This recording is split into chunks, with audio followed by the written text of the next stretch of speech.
ఓం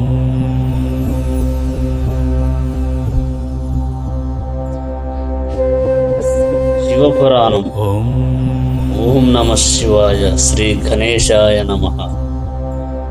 శివపురాణం రుద్ర సంహిత ఓం సృష్టిఖండం శ్రీ శివ మహాపురాణం 5వ భాగం రుద్ర సంహిత సృష్టిఖండం.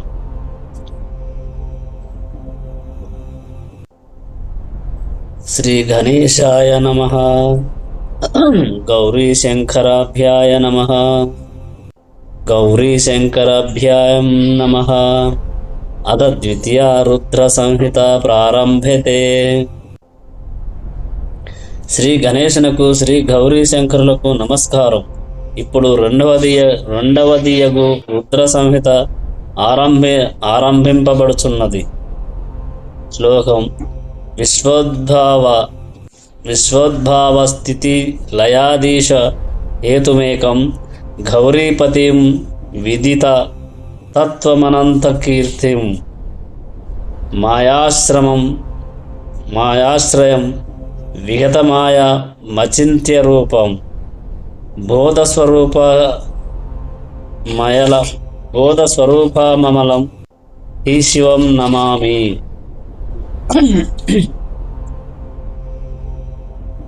తాత్పర్యం.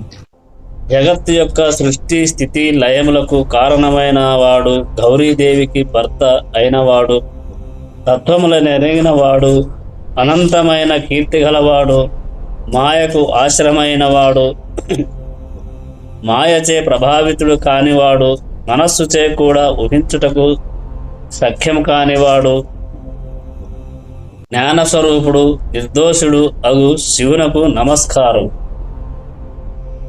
శ్లోకం. వందే శివం తం ప్రకృతేరనాదిం ప్రశాంతమేకం పురుషోత్తమం హి స్వమాయాయ కృష్ణమిదం హి సృష్ట్వా నభోవ దంతర్బహిరావస్తతితో యః. తాత్పర్యం. ప్రకృతి కంటే అతీతుడు, ఆది లేనివాడు, శాంతస్వరూపుడు, అద్వితీయుడు, పురుషోత్తముడు అగు శివునకు నమస్కారం. ఆయన జగత్తునంతను తన మాయచే సృష్టించి జగత్తునకు లోపల బయట ఆకాశము వలె వ్యాపించి ఉన్నాడు.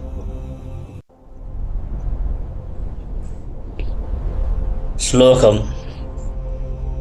వందేతరస్థం నిజగూఢారూపం శివం స్వత స్పృష్టుమిదం విచష్టే జగంతి నిత్యం పరితో భ్రయంతి యత్సన్నిధౌ చుంబకలో హవత్తం.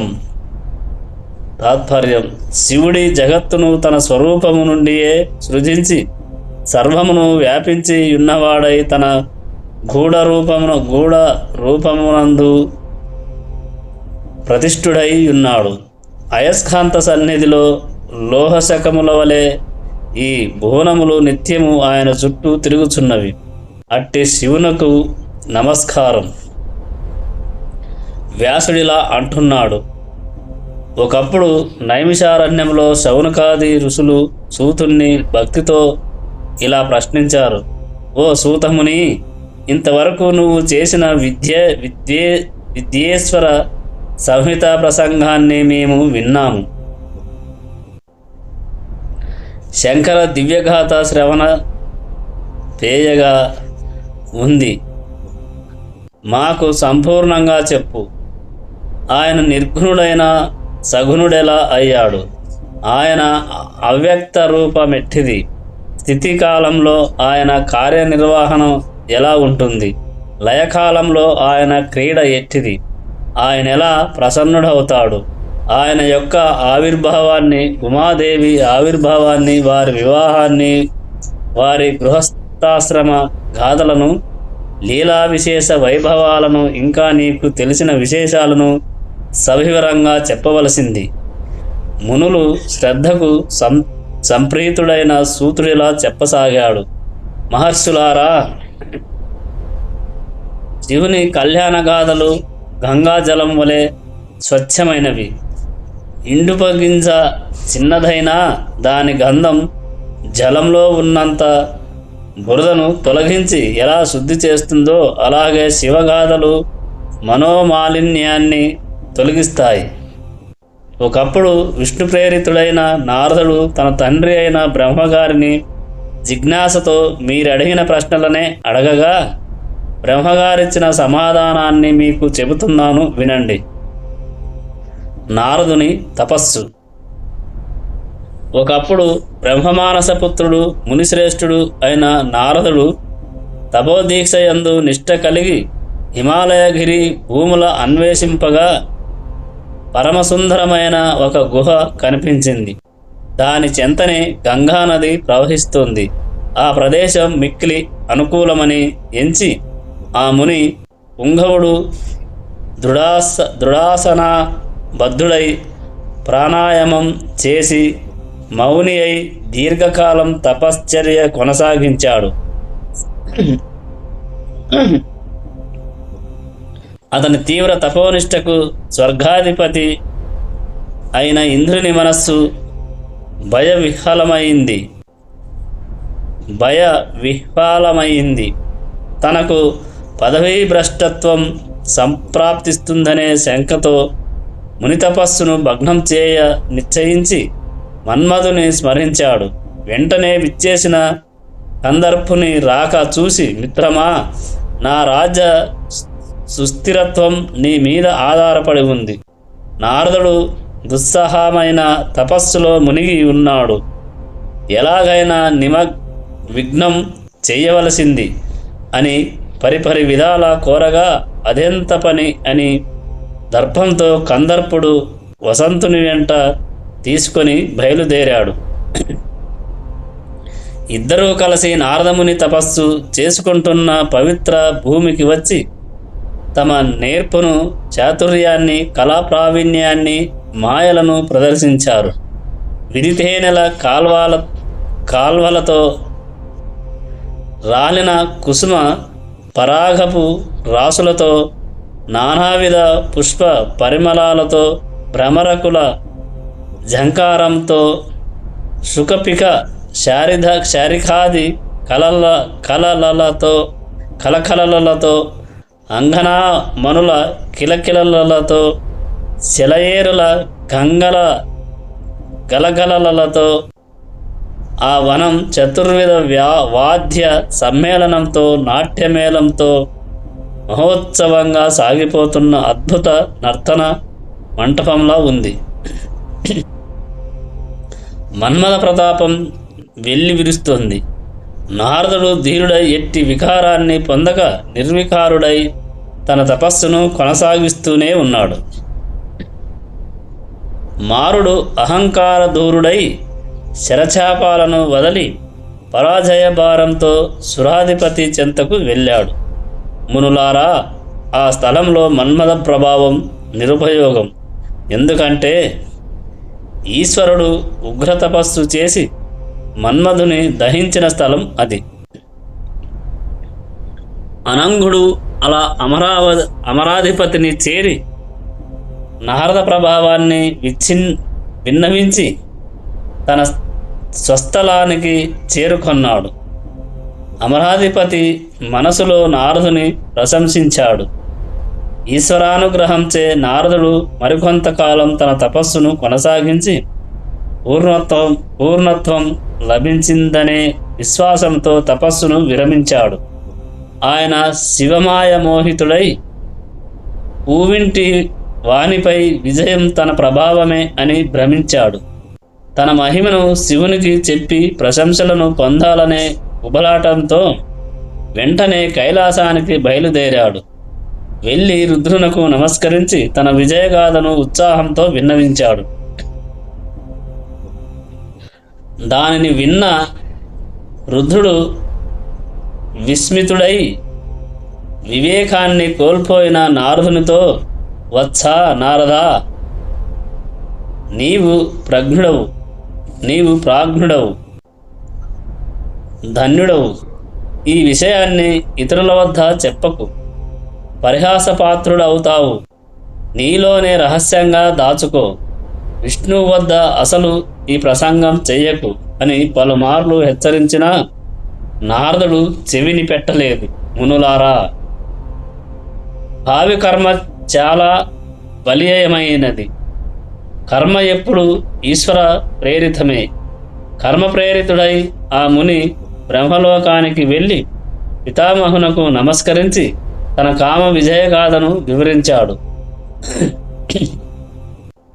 పద్మజుడు ఆ మాటలు విని శంకరుని స్మరించి యథార్థాన్ని గుర్తెరిగి రుద్రుడు చెప్పినట్లే ఆ వృత్తాంతాన్ని ఇతరులెవరి వద్ద బహిరంగ పరచవద్దని తన కుమారుని కోరెను.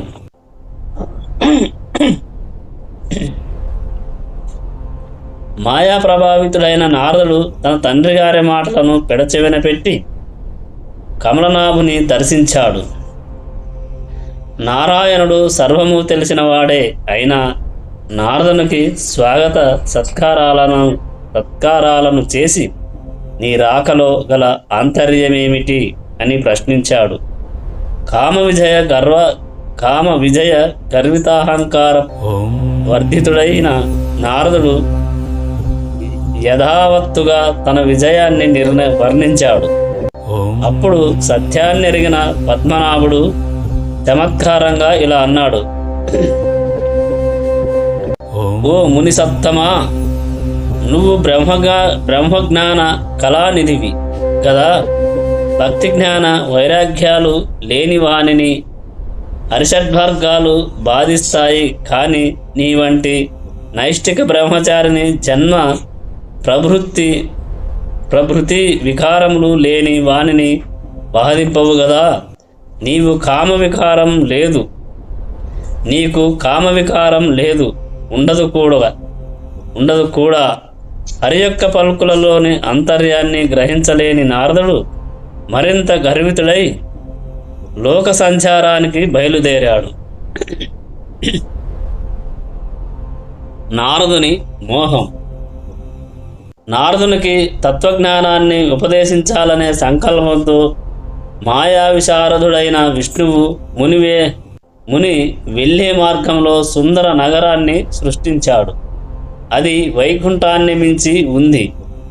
దానిని శీలనిధి అను రాజు ప్రజారంజకంగా పాలిస్తున్నాడు. ఆ సమయంలో సకల సౌందర్యానిధి అయిన తన కుమార్తెకు స్వయంవరాన్ని ప్రకటించాడు రాజు. ఆ వార్త విని ఎంతో ఉత్సాహంతో వచ్చిన నానాదేశ నరేంద్ర మండలితో శోభిస్తున్న ఆ నగరం నక్షత్ర సమూహంతో ప్రకాశిస్తున్న వినువీధిలా కనుల పండువగా ఉంది. ఆ వార్త విన్న నారదుడు మోహపరవశుడై రాజద్వారాన్ని సమీపించాడు. మహర్షి రాక కంచుకి జనంచే తెలుసుకున్న మహారాజు ఎదురేగి ఆర్ఘ్యపాద్యాదులు పూజించి రత్నసింహాసనాసీనుణ్ణి చేసి తన కుమార్తె అయిన శ్రీమతిని పిలిపించి ఆమెచే మునికి నమస్కారం చేయించి మునీంద్ర, సకల శుభలక్షణ లక్షితాంగి అయిన నా కుమార్తెకు రేపే స్వయంవరం ప్రకటించాను. త్రికాలాగ్నులైన మీరు ఆమె భావి శుభాన్ని చెప్పవలసింది అని కోరాడు. మోహిని దేవతను మించిన అందచందాలతో అలరారుతూ ఉన్న ఆ సన్నుతాంగిని చూచి మన్మథ భావానికి గురి అయిన ముని ఆమెను తానే పొందగోరి ఇలా అన్నాడు. రాజా, ఈమె జాతకం మంచిది, భవిష్యత్తు గొప్పది. ఈమె కాలు పెట్టిన చోట సిరులు పుడతాయి. సర్వసమర్థుడు, భక్తి జ్ఞాన వైరాగ్య సంపన్నుడు, లోకాలన్నింటినీ జయించిన మేటి వీరుడు ఈమెకు పతి కాగలడు. ఇలా చెప్పి తన దారిన తాను వెళ్ళి ఆమెను ఎలా పొందాలా అనే ఆలోచనలో పడ్డాడు. ఆలోచించగా మునికొక ఉపాయం స్ఫురించింది. స్త్రీలకు సౌందర్యం చాలా ప్రీతిపాత్రమైనది. సౌందర్యోపేతమైన పురుషుణ్ణి స్త్రీలు వరిస్తారనేది లోకానుభవ సిద్ధమైన మాట. త్రైలోక్య మోహనాంగుడు విష్ణువు కనుక ఆ రూపాన్ని పొందితే స్వయంవరంలో ఆమె నన్ను వరించటం సిద్ధం అని ఎంచి విష్ణులోకానికి వెళ్ళాడు నారదుడు. వెళ్ళి ఏకాంతంలో విష్ణువుతో తన మనసులోని భావాన్ని వెల్లడించి విష్ణు రూపాన్ని తనకియ్యవలసిందిగా ప్రార్థించాడు. శంకరమాయను ఎరిగిన విష్ణువు శ్రేష్ఠుడైన వైద్యుడు రోగికి హితాన్ని చేకూర్చినట్లుగా నీకు నేను హితాన్ని సమకూరుస్తాను అని చెప్పి నారదునికి కోతి ముఖాన్ని మిగిలిన దేహానికి తన రూపాన్ని ఇచ్చి అంతరార్థమయ్యాడు. ఈ విషయాన్ని ఎరుగని ముని కృతార్థుడనయ్యానని భావించి రాజసమూహంతో కోలాహలంగా ఉన్న స్వయంవర సభకు చేరుకొన్నాడు. ఇంద్రసభలా ఉన్న ఆ సభలో మిగతా రాజ నివాహం మధ్య ఆసీనుడయ్యాడు. బయటవారి కన్నులకు తానెలా గోచరిస్తున్నాననేది నారదుడు ఎరుగడు. శివుని మాయచే ఇద్దరు రుద్రానుయాయులు బ్రాహ్మణ వేషంలో వచ్చి ముని వద్దకు వెళ్ళి పరిహాస భాషణం చేశారు. మనసంతా రాజకుమార్తె మీదనే ఉన్న ముని ఓహో కోతిముఖం వాడా అని బ్రాహ్మణులు పలికిన పరిహాస వచనాలను పట్టించుకోలేదు. రాజకుమార్తె వచ్చే మార్గం వైపు రెప్ప వేయకుండా చూస్తున్నాడు ముని. ఇంతలో రాజకుమారి చెలికత్తెలు ఇరువురు చెంత నిలువ తక్కిన పరిచారికలు వెంట నడవ బంగారు పూల మాలను చేత ధరించి స్వయంవర సభామంటప మధ్యమందు రత్న పాంచాలికలా నిలబడింది. ఆపై వరాన్వేషణ చేస్తూ సభంతా తిరిగింది. మునిని చూచి ముఖాన్ని త్రిప్పుకొంది. ముని ఖిన్నుడయ్యాడు. విష్ణువు రాజకుమార అహర్యంతో వచ్చి ఎవరికీ కానరాకుండా సభలో ఆసీనుడై ఉన్నాడు. ఆమె ఆయనను చూచి పూలమాలను ప్రసన్న వదనంతో కంఠానికి అలంకరించింది. వెంటనే హరి రాకుమారిని తీసుకొని అంతరార్థనమై తన లోకానికి చేరుకున్నాడు. రాకుమారులందరూ నిరాశోపహతులు కాగా నారదుడు మాత్రం దైవోపహతుడై స్మర విఫలుడయ్యాడు.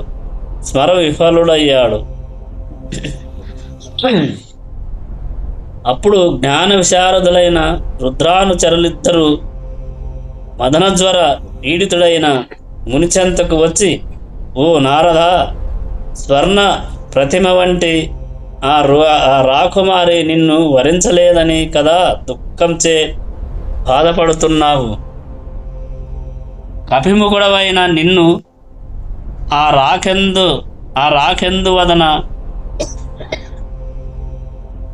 రాకెందు వదన ఎలా వరిస్తుందని తలపోశావు అని ఎత్తిపొడిచారు. వారి వచనాలను విన్న ముని ఆశ్చర్యచకితుడై అద్దంలో ముఖాన్ని చూచుకొని వారి పలుకులు సత్యమే అయినా దురాగ్రహంతో మీరిద్దరూ బ్రాహ్మణుడనైన నన్ను పరిహించారు కనుక దీనికి ప్రతిఫలంగా బ్రాహ్మణులై జన్మించి రాక్షస రూపాన్ని పొందుతారు అని శపించాడు. అంత రుద్రానుచరులిద్దరూ జరిగినదంతా శివేచ్ఛగా భావించి ఉదాసీనులై రుద్రలోకానికి వెళ్ళారు. నారదునకు విష్ణు ఉపదేశం. సూతమహాముని ఋషులతో ఇలా అంటున్నాడు, మునులారా, ఆ విధంగా నారదుడు శివమాయ మోహితుడై విష్ణువు యొక్క కపటబుద్ధిని గ్రహించి కోపంతో తగిన గుణపాఠం చెప్పాలనే ఉద్దేశంతో విష్ణు లోకానికి వెళ్ళాడు. వెళ్ళి విష్ణువుతో ఇలా నిందావచనాలను పలికాడు. ఓ హరి, నీవు కపటివి, విశ్వమోహనుడు. పరుల ఉత్సాహాన్ని సహించే గుణం నీలో లేదు. నువ్వు మాయావివి, మలినాశయుడు. పూర్వము మోహిని రూపంలో అసురులకు అమృతం దక్కకుండా చేశావు. క్షీరసాగర మదన సమయంలో కాలకూటాన్ని నీలకంఠుడు భక్షించకుండా ఉంటే నీ పీడ లోకాలకు విరగడై ఉండేది. అంతేకాదు, ఆయన నిన్ను స్వతంత్రునిగా నియమించాడు. విప్రుడనైన నన్ను పాత్రుణ్ణి చేశావు. నీకు ఇది తగని పని. ఇట్టి పని తిరిగి చేయకుండా నీకు తగిన శిక్ష విధిస్తాను. నువ్వు భూలోకంలో మనుష్యుడవై జన్మించి నాలాగే స్త్రీ వ్యామోహంతోనూ వియోగంతోనూ బాధపడతావు. వానరులు నీకు సహాయకారులు అవుతారు. ఆ జన్మలో తరచుగా అజ్ఞాన మోహితుడవై ఉంటావు. విష్ణువు పుట్టక లేని శివమాయను ప్రశంసించి నారదుని శాపాన్ని రాగద్వేషాదులు లేకుండా స్వీకరించాడు. వెంటనే శివమాయ తొలగింది. నారదుడు ఎప్పటిలాగానే తిరిగి జ్ఞానమూర్తి అయ్యాడు. జ్ఞానోదయం కాగానే పూర్వగాథంతా స్మృతికి వచ్చి తప్తుడై తనను తాను నిందించుకొని శివమాయను ప్రశంసించి విష్ణువు పాదాలపై పడి ఇలా అన్నాడు: హే ప్రభువు, దుర్బుద్ధితో దుష్టవచనాలను పలికాను, పైగా శపించాను. నాకు నరకం నిశ్చయం. నేను నీకు దాసుణ్ణి. ఈ నరకాన్ని తప్పించుకునే ఉపాయం చెప్పండి. అంతా విష్ణువు నారదునిపైకి లేపి శిరసు నిమిరి కరుణతో ఇలా అన్నాడు: వత్సా, దుఃఖింపకు. నువ్వు నా భక్తులలో శ్రేష్ఠుడవు, నాకిష్టుడవు. నీకు నరకం సంప్రాప్తం కాదు. శివుడు నీకు సర్వ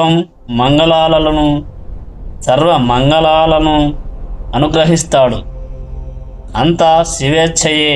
ఆయనయే పరమాత్మ, సచ్చిదానంద స్వరూపుడు. ఆయనే త్రిమూర్తుల రూపంలో ఉంటాడు. ఆయన సర్వసాక్షి.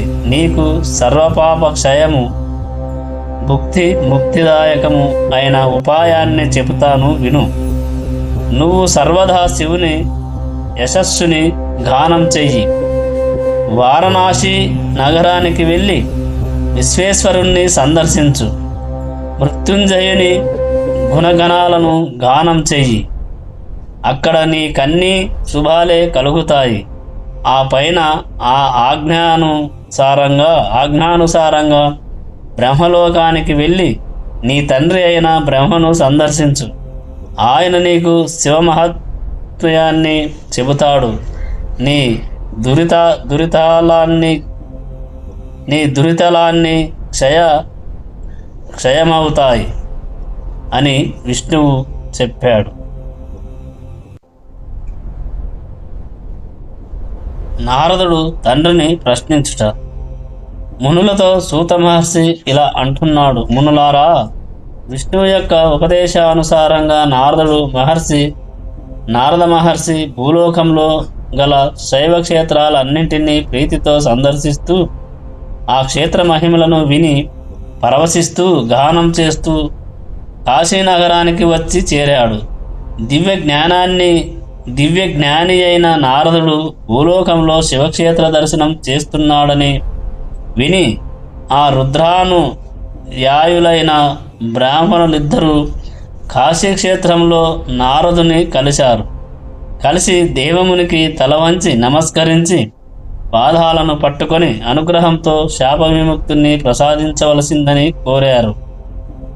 నారదుడు కూడా వారిద్దరి యందు అధరం కలవాడై, ఓ మహాదేవానుచరులారా, మీరు సత్పురుషులు, అంతా శివేచ్ఛ. నన్ను కూడా మీరు క్షమించవలసి ఉంటుంది. నా శాపం ఇలా ఫలిస్తుంది. మీరొక మునిశ్రేష్ఠుని బిడ్డలై పుట్టి బలశౌర్య ప్రతాప యశో విరాజితులై రాక్షస ప్రభువులవుతారు.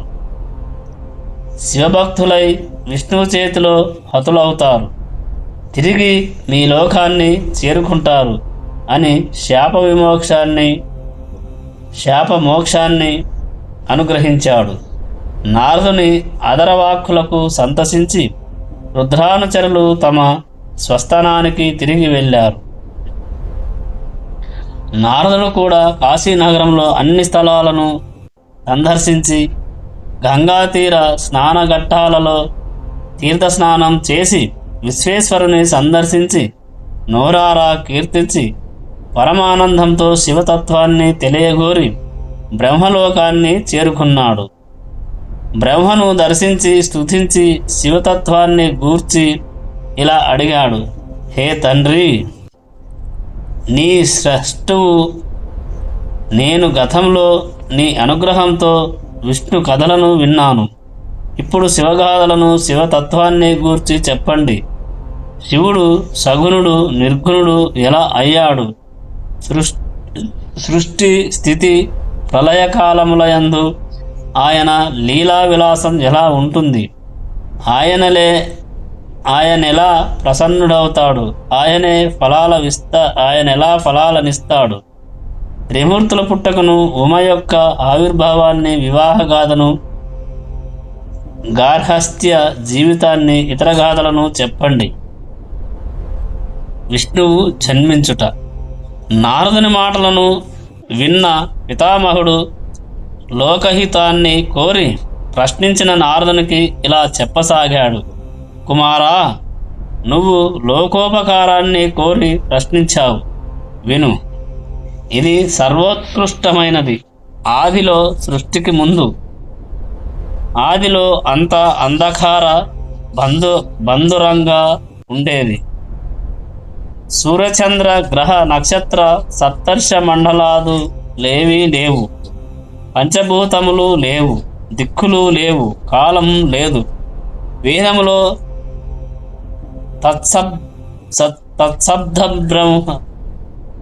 తత్సద్బ్రహ్మ అనే వాక్యంచే ప్రతిపాదింపబడిన సత్ ఒకటి మాత్రమే ఉండేది. ఆ పరబ్రహ్మ స్వరూపాన్ని యోగులు హృదయాకాశంలో సర్వదా దర్శిస్తారు.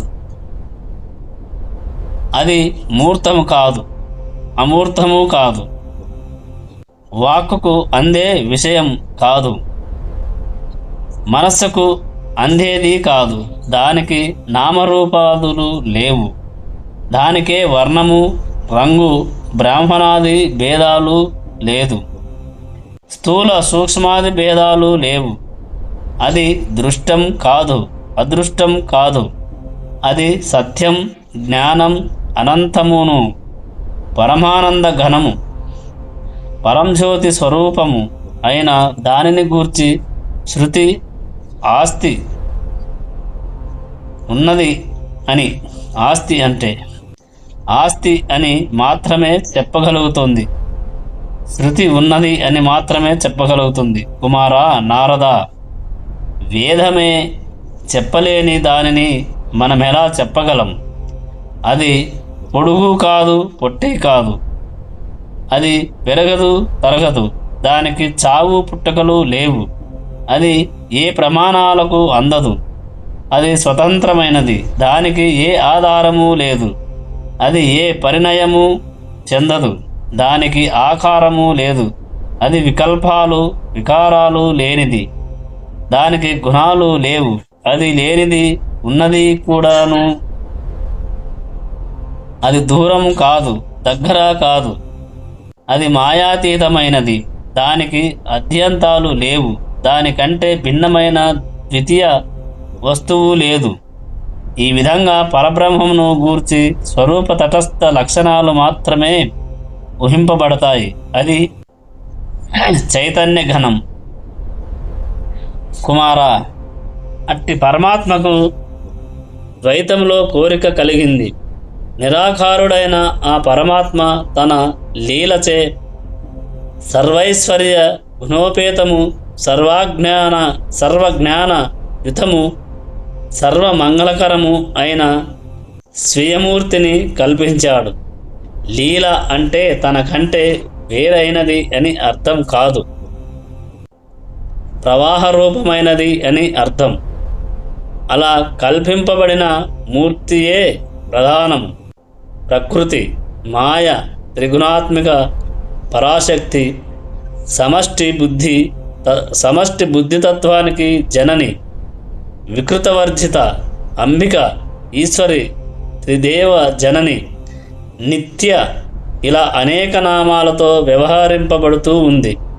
ఆమెయే సర్వరూపాలను ధరించి సర్వమును చూస్తూ సర్వమును చేస్తూ ఉంటుంది. ఆమె సర్వారాధ్య, సర్వ సంస్కృతులకు మూలము ఆమెయే. అద్వితీయము, అధ్యంతరహితము, సర్వవ్యాపకము అయిన ఆ పరబ్రహ్మము యొక్క మూర్తియే సదాశివుడు. సదాశివుడు కల్పించిన మూర్తియే పరాశక్తి లేక ఈశ్వరి.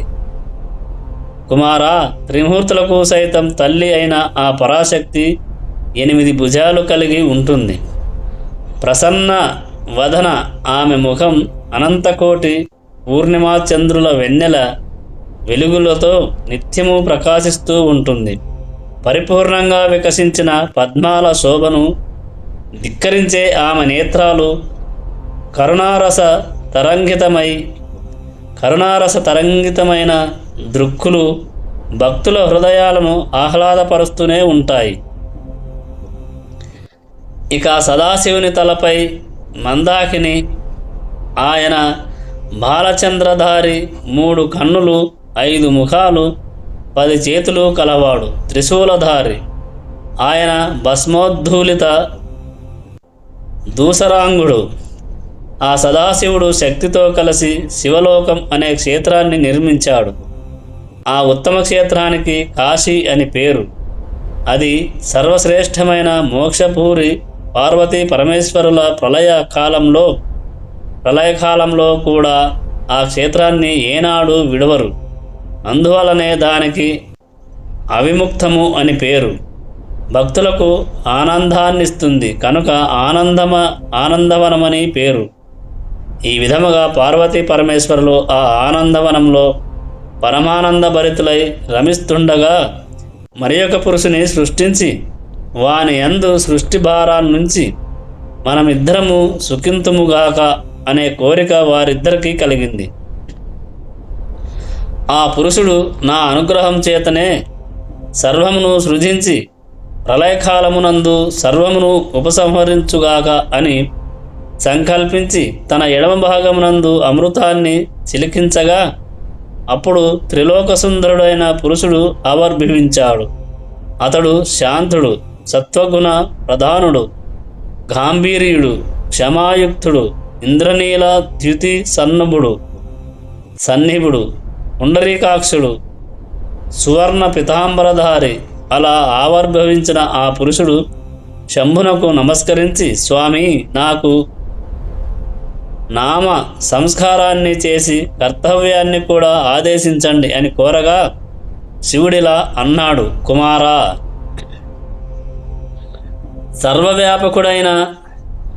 సర్వవ్యాపకుడవైన కారణంగా నీకు విష్ణువు అనే నామం విఖ్యాతి చెందగలదు. భక్తులకు ఆనందాన్నిస్తావు. ఆ కారణంగా అనేక నామాలు నీకు కలుగుతాయి. నువ్వు దృఢచిత్తంతో తపస్సు చెయ్యి. నీకు కర్తవ్యం బోధపడుతుంది. అనంతరం శివుడు నిశ్వాసం చేత వేదాన్ని విష్ణువుకిచ్చి అంతరార్థమయ్యాడు. శివలోకం కూడా అంతరార్థమైంది.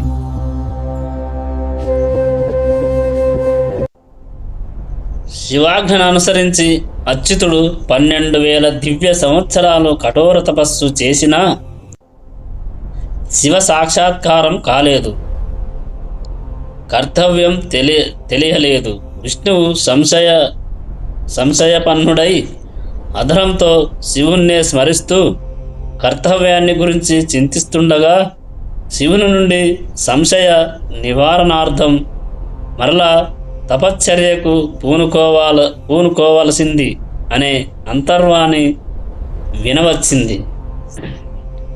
ఆత్మబోధన అనుసరించి విష్ణువు పరబ్రహ్మను సంధానంతో ఘోర తపస్సాచరించాడు. అనేక వేల సంవత్సరాల తర్వాత విష్ణువు ధ్యాన మార్గం నుండి బయటకు వచ్చి శివుని మహిమను స్మరించి ప్రీతిని విస్మయాన్ని పొందాడు.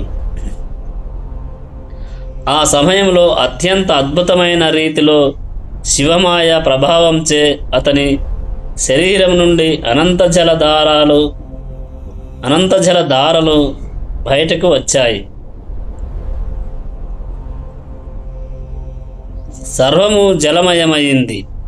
తపస్సుచే పరిశ్రాంతుడైన విష్ణువు మోహితుడై జలాలపైన యోగనిద్రను పొందాడు.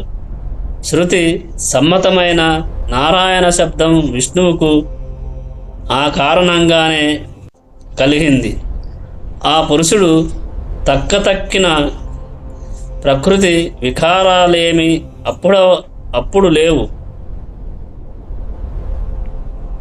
ఆ సమయంలోనే ఆ పుణ్యపురుషుని నుండి వివిధ తత్వాలు వ్యక్తమైనాయి.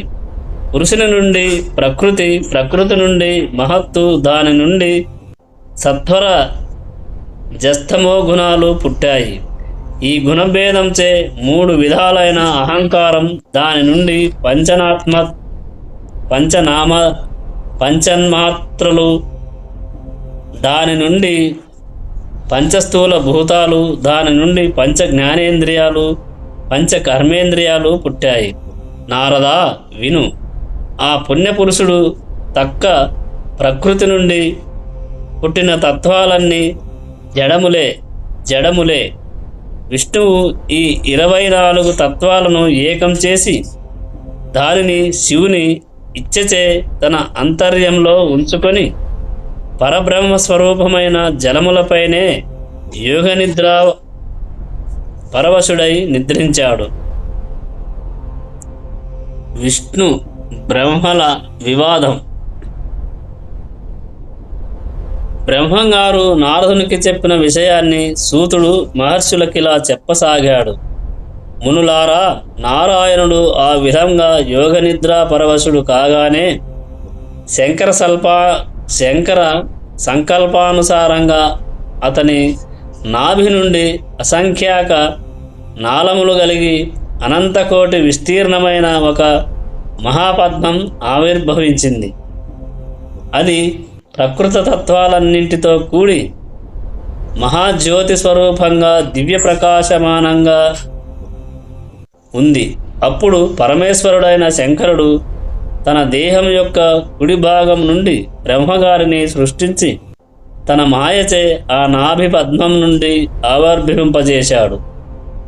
4 ముఖాలతో, ఎర్రని దేహంతో, త్రిపురాండ్రంకిత లాలాటంతో ఆవిర్భవించిన హిరణ్యగర్భుడు మాయామోహితుడై తన జన్మ కారణాన్ని తెలుసుకోలేక సంశయగ్రస్తుడై ఇలా తలపోశాడు. నేనెవరిని? ఎక్కడి నుండి వచ్చాను? నేనెవరి కుమారుణ్ణి? నా కర్తవ్యం ఏమిటి? ఈ పద్మం ఎక్కడిది? కమలపత్రాలున్న చోట నా జన్మ కారకుండుక పోడు. ఈ విధంగా ఎంచి పితామహుడు పత్రాల మధ్య 100 సంవత్సరాలు పరిభ్రమించాడు. దాని ఆదిని తెలుసుకోలేక నాళాల మధ్య మరో 100 సంవత్సరాలు సంచరించాడు. ఇంతలో తపస్సు చెయ్యి అనే అంతర్వాణి ప్రబోధం ద్వారా తపశ్చర్యకు ఉపక్రమించాడు. ఫలితంగా యోగముద్ర నిద్రాంకితుడైన నారాయణుడు దర్శనమిచ్చాడు. నీవెవరవు అని హస్తంతో తట్టి లేపిన హిరణ్యగర్భునితో ఆయనిలా అన్నాడు. వత్స హితామహ, నీకు స్వాగతం. మహాప్రకాశమానంగా ఉన్నావు, భయపడకు. నీ కోరికలన్నింటినీ తీరుస్తాను. సృష్టికి మొదటి వాణ్ణి నేనే. నా నాభి నుండి ఈ కమలం ఆవిర్భవించింది. ఆ కారణంగా నేను కమలనాభుణ్ణి. నువ్వు ఆ కమలం నుండి జన్మించిన కమలోద్భవుడు పరంజ్యోతి స్వరూపమైన పరమాత్మను నేనే పరబ్రహ్మను, అచ్యుతుణ్ణి, వేయేల ఈ సృష్టికి కర్తను నేనే. ఈ విధంగా స్వాగతం చెప్పిన నారాయణుని పలుకులకు కినిసి అహంకారంతో హిరణ్యగర్భుడు నేనే స్వయంభువును, నన్ను వేదం, సనాతనుడని, అజుడని, పరాట్ అని, పరమోష్టి అని ఇంకా అనేక విధాలైన నామాలతో పిలుస్తుంది అంటూ వివాదానికి తలపడ్డాడు. వాగ్యుద్ధం అస్త్రయుద్ధానికి దారితీసింది. సృష్టి అల్లకల్లోలమైంది. విధి మాధవులిద్దరికీ యథార్థాన్ని హితోపదేశం చేయాలనే సంకల్పంతో శంభుడు లింగరూపంలో వారి మధ్య సాక్షాత్కరించాడు. మునులారా, ఆ లింగావిర్భావ గాథను మీకు గతంలో వినిపించాను. శబ్దబ్రహ్మ సూతుడిలా అంటున్నాడు, మునులారా, శబ్దబ్రహ్మ ఆవిర్భవించిన తీరును చెబుతున్నాను వినండి. అలా సాక్షాత్కరించిన లింగాన్ని చూచి వరహారూపంలో విష్ణువు, హంసరూపంలో బ్రహ్మ దాని అద్యంతాలను తెలుసుకొనాలనే ఇచ్ఛతో బయలుదేరి విఫులులై ఆ లింగాన్నే ప్రార్థించారు. శివానుగ్రహం వల్ల వారికి ఓం ఓం అనే స్పష్టమగు దీర్ఘమైన నాదం వినిపించింది. దక్షిణ భాగాన మొదటి వర్ణమైన ఆకారం, ఉత్తరాన ఊకారం, మధ్యలో మకారం, అంతంలో ఓంకారం వినిపించాయి. ఆకారం సూర్యుడు, ఊకారం అగ్ని, మకారం చంద్రుడు, ఓంకారానికి పైన సచ్చిదానంద ఘనమైన పరబ్రహ్మతత్వం గోచరించింది. ఆకారం బ్రహ్మ, ఊకారం విష్ణువు, మాకారం కంఠమందు నీలవర్ణం, ఇతరత్ర రక్తవర్ణం గల రుద్రుడు. ఆకారం సృష్టికర్త, ఊకారం మోహింపచేస్తుంది, మాకారం అనుగ్రహాన్ని ఇస్తుంది, మాకారం బీజము కలవాడు శివుడు. ఆకారం బీజం బ్రహ్మ, ఊకారం యోని విష్ణువు, మహేశ్వరుని యందు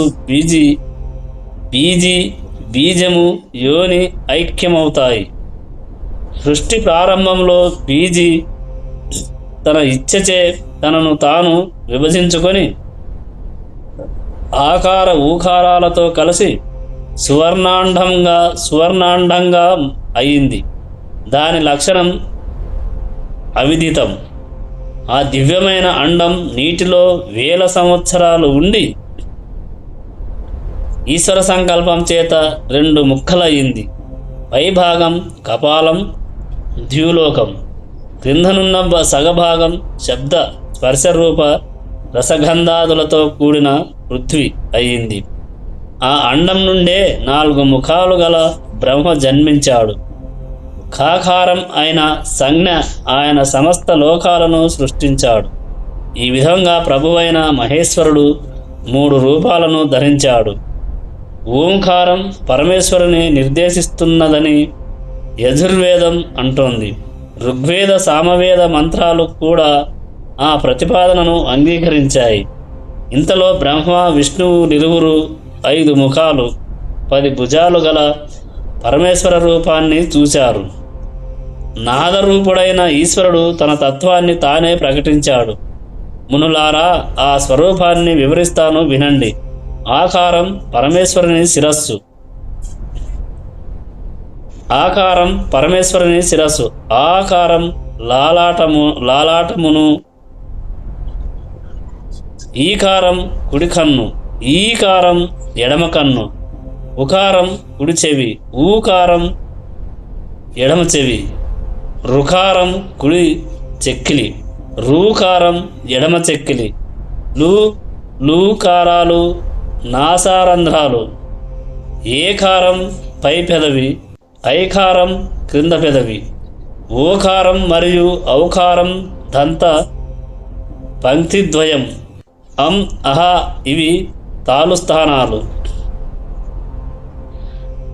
కావర్గులలోని 5 అక్షరాలు 5 కుడి చేతులు, చావర్గులోని 5 అక్షరాలు 5 ఎడమ చేతులు, తావర్గులోని అక్షరాలు 10 పాదములు వ్రేళ్ళు. పకారము ఉదరం, ఫకారం కుడి పార్వశం, బకారం ఎడమ పార్వశం, భకారం స్కందం, మకారం హృదయం, యకారం మొదలు సకారం వరకు 7 అక్షరాలు సప్తధాతువులు, రక్త యజ్ఞ మాంసాదులు. హాకారం నాభి, క్షకారం భ్రూణేంద్రియం. నాద శరీరుడైన శివుని నుండి బ్రహ్మ విష్ణువులిద్దరూ 5 కళలు కలిగి శుద్ధ స్ఫటిక సంకాశమైన 38 అక్షరాలు గల మంత్రోపదేశాన్ని పొందారు. ఆపై బుద్ధిరూపమైన సర్వధర్మార్థ సాధకమైన జయహేతు అయిన 24 అక్షరాలు గల సర్వశ్రేష్టమైన గాయత్రి మంత్రోపదేశాన్ని పొందారు. ఆపై 8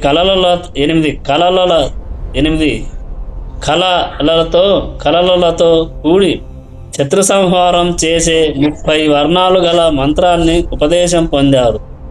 ఆపై మృత్యుంజయ, పంచాక్షరి, చింతామణి, దక్షిణామూర్తి మంత్రాలను పొందారు.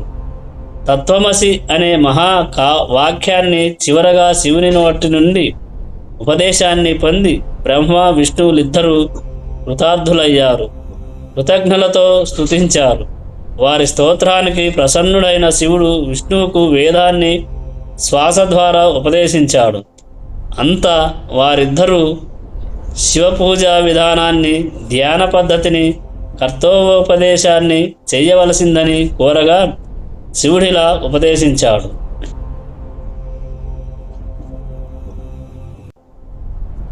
శివతత్వం. కుమారులారా, ఇప్పుడు ఆవిర్భవించిన లింగానికి ప్రతిరూపంగా ప్రయత్నపూర్వకంగా లింగాన్ని నిర్మించి లింగ పూజ చేయండి. నిర్గుణ పరబ్రహ్మను నేనే. అయినా సృష్టి స్థితి లయ కార్యములను నిర్వహించే నిమిత్తం బ్రహ్మ విష్ణు రుద్ర రూపాలలో అవతరించాను. ఓ పితామహ, నీ లాలాటం నుండి నేను రుద్ర రూపంలో ఆవిర్భవిస్తాను. ఆ రుద్రునకు నాకు భేదం లేదు. మీరు ప్రకృతి నుండి జన్మించారు, కానీ రుద్రుడు ప్రకృతి నుండి ఉద్భవించడు. రుద్రుడు తామసుడని అంటారు. గుణభేదం నామరూపాదులందు మాత్రమే ఉంటుంది, తత్వంలో ఉండదు. ప్రకృతి వికారమైన అహంకారం మాత్రమే తామసం. రుద్రుడు తామసుడు కానే కాదు. ఓ బ్రహ్మ, నువ్వు సృష్టిని చెయ్యి. ఓ విష్ణువు, నువ్వు పాలించు. నా అంశ అయిన రుద్రుడు లయకార్యాన్ని నెరవేరుస్తాడు. ఇదిగో ఈమె పరమేశ్వరి అయిన ఉమాదేవి. ఈమెయే ప్రకృతి. ఈమె నుండి ఒక శక్తి ఉద్భవించి వాగ్దేవి నామంతో బ్రహ్మకు సృష్టి కార్యంలో సహాయకారి కాగలదు. అలాగే మరొక శక్తి లక్ష్మి రూపంలో విష్ణువుకు సహాయకారి కాగలదు. మరొక శక్తి కాళి అనునామంతో రుద్రునికి తోడుగా ఉంటుంది. ఓం నమ శివాయ. ఈ వీడియో ఇంతటితో ముగిస్తున్నాం. మిగతాది రేపటి వీడియోలో తెలుసుకుందాం. పరమ శివతత్వం, బ్రహ్మమానం రేపటి వీడియోలో తెలుసుకుందాం. ఓం నమ శివాయ.